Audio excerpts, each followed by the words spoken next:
Bonsoir à tous mes chers amis qui aimez les plantes, le jardin, le jardinage, la botanique et la nature. Vous êtes au bon endroit puisque vous suivez régulièrement News Jardin TV, la chaîne qui déchaîne toutes ses passions et qui les partage avec vous tous les jours de la semaine. Avec ma petite jardinière Nicole qui entretient très soigneusement toute cette plantation que j'ai autour de moi. Regardez, il y a des azalées, il y a bien entendu pour fêter Noël des poinsettias, on a aussi des roses de Noël, il y a des cténantes, enfin il y a des plantes tropicales, il y a tout ce qu'il faut. Eh bien, nous avons un immense plaisir de vous recevoir tous les soirs. Et je la remercie tout particulièrement parce que c'est elle qui entretient tout cela et qui se trouve actuellement derrière la caméra pour enregistrer toutes les images vidéo de cette émission. Et ce soir, nous vous recevons pour le numéro 306 de notre émission journalière Le Quotidien du Jardin, cette émission qui est réalisée avec vous, grâce à vous, pour vous et par vous, puisque elle consiste à ce que je réponde chaque soir à l'une de vos très nombreuses questions, et surtout, n'hésitez pas à continuer à nous en envoyer. Par exemple, vous pouvez utiliser notre site internet www.newsjardintv.com, sur lequel il y a toutes les vidéos bien classées, et pas mal d'articles également avec une multitude de photos. Bien sûr, continuez à donner vos impressions sur la page YouTube de notre chaîne, et en même temps vous pouvez poser vos questions.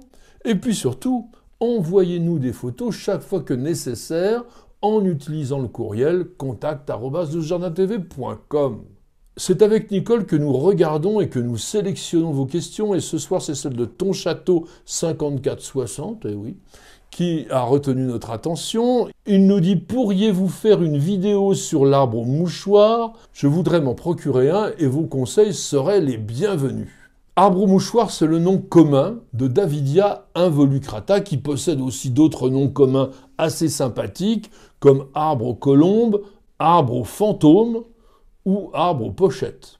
Le genre Davidia a été créé en 1871 par le botaniste et médecin français Henri-Ernest Bayon. Et il a voulu honorer le missionnaire et naturaliste très connu, un Français aussi, Jean-Pierre Armand David, qui parcourait la Chine et qui avait découvert la plante en 1869 dans une montagne située à l'est de la province du Sichuan, et ceci à plus de 2000 mètres d'altitude. Le genre Davidia ne comprend qu'une seule espèce, Davidia involucrata. On dit donc que c'est une plante monotypique, et le nom d'espèce involucrata signifie en latin in, dedans, et volvere, enroulé, du fait que la seule fleur hermaphrodite qui se situe au cœur de l'inflorescence est complètement enveloppée par des fleurs mâles. Davidia involucrata appartient à la famille des Nyssacées, qui a été créée en 1829 par le botaniste et homme politique belge Barthélemy Charles Joseph Dumortier.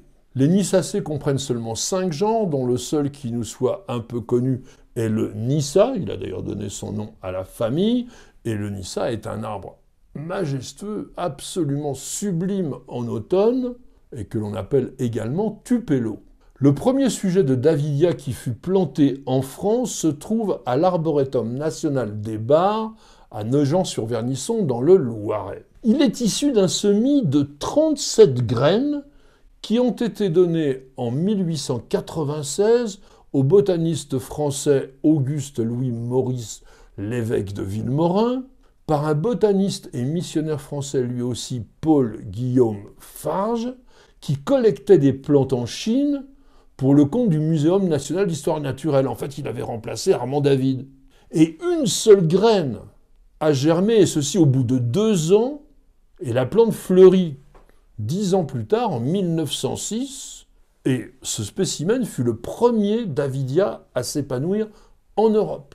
Davidia involucrata est un arbre très ramifié, au port d'abord pyramidal quand il est jeune, et puis le houppier va s'étaler, s'arrondir, et l'arbre va pouvoir atteindre jusqu'à une vingtaine de mètres de haut.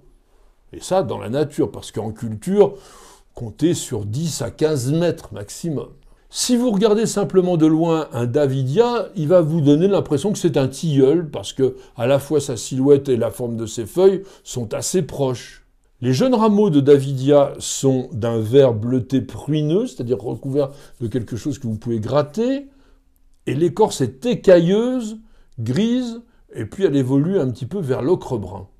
Les feuilles sont caduques, alternes, portées par des pétioles de 4 à 7 cm de long. Et les feuilles, elles, sont ovales, cordiformes en forme de cœur à la base, vert brillant dessus, et parfois soyeuses à la face inférieure.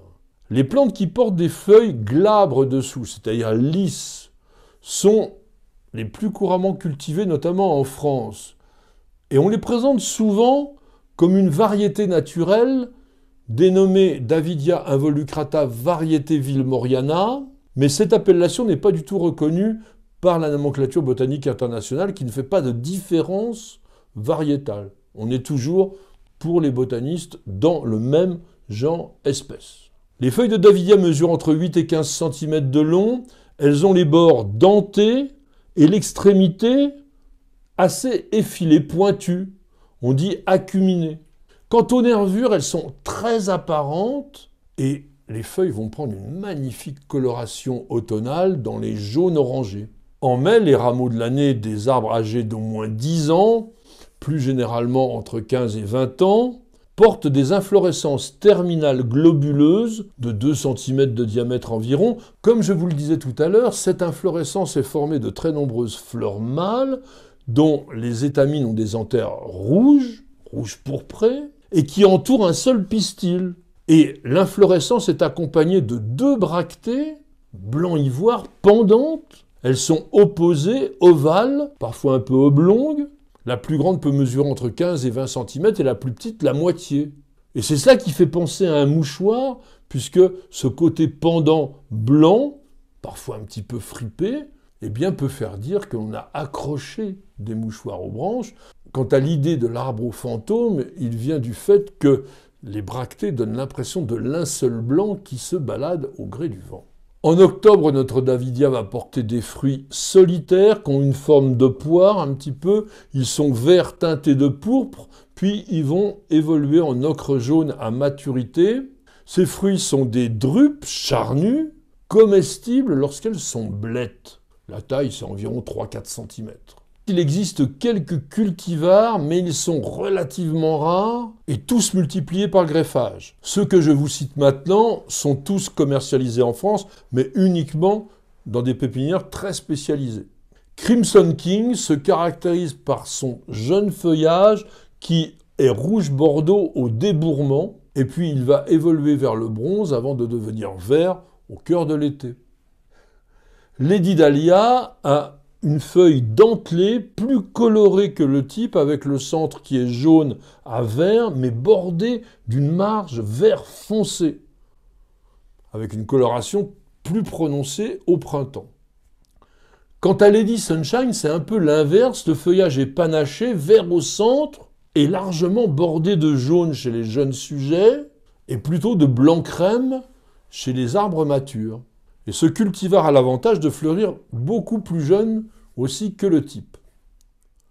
Quant à Sonoma, qui est un cultivar obtenu dans une pépinière de Californie dans les années 1980, il a un aspect identique à celui de Davidia involucrata classique. Mais on pourra le préférer largement parce qu'il va fleurir souvent dès la 2e année seulement, au lieu de 15-20 ans. Et quant à ces bractées, elles sont énormes, certaines dépassent 20 cm de long. Davidia involucrata étant originaire de régions aux hivers froids, il a une rusticité autour de moins 15 degrés, mais qui a des étés frais, brumeux, pluvieux, avec une forte hygrométrie, qui peut atteindre 80-85% en moyenne, eh bien c'est une plante qui craint les étés chauds et secs, les canicules.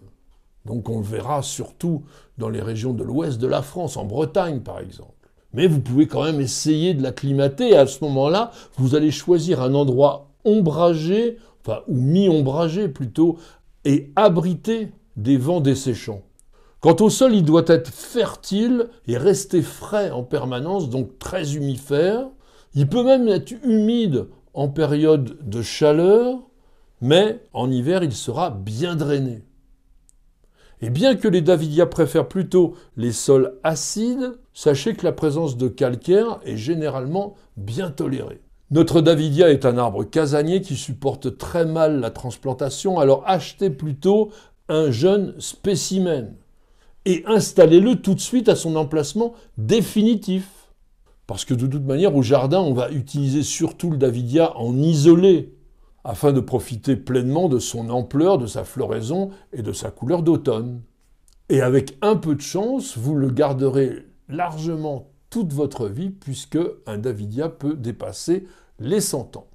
Nous l'avons évoqué avec le côté historique, la multiplication est vraiment délicate. Il semble que des graines qui ont été stratifiées tout l'hiver dans du sable, qui est maintenu humide, régulièrement arrosé, germent mieux, et généralement dans un délai d'1 an seulement, au lieu de 2. Sachez que les ancêtres du davidia étaient présents au Crétacé supérieur, puisque des fossiles datant du Campanien, c'est-à-dire entre moins 83 et moins 72 millions d'années, ont été découverts dans le parc provincial des dinosaures, dans l'État d'Alberta, au Canada. Mais en revanche, malheureusement, l'arbre d'aujourd'hui est menacé de disparition dans son aire naturelle, qui est le centre et le sud-ouest de la Chine, où là-bas, on l'appelle carrément le panda géant du royaume des plantes. Et puis je voudrais terminer avec une très jolie citation de mon regretté ami Michel Lys, qui, en 2010, dans son délicieux livre « Mes brèves de jardin », avait écrit la chose suivante. « Pour consoler le saule pleureur, le jardinier va planter un arbre au mouchoir. » Merci à tous et à chacun de nous avoir suivis.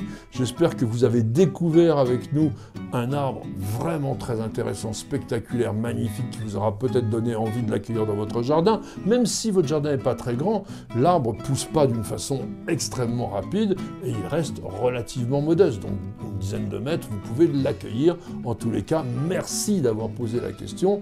Merci de continuer à en poser. Merci également d'être si fidèle à News Jardin TV. De jour en jour, grâce à ces questions, grâce à mes réponses également, nous réalisons ensemble une véritable encyclopédie des plantes et du jardin en vidéo.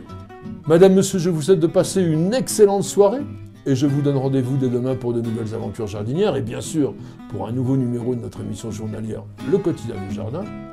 C'est sur News Jardin TV et nulle part ailleurs.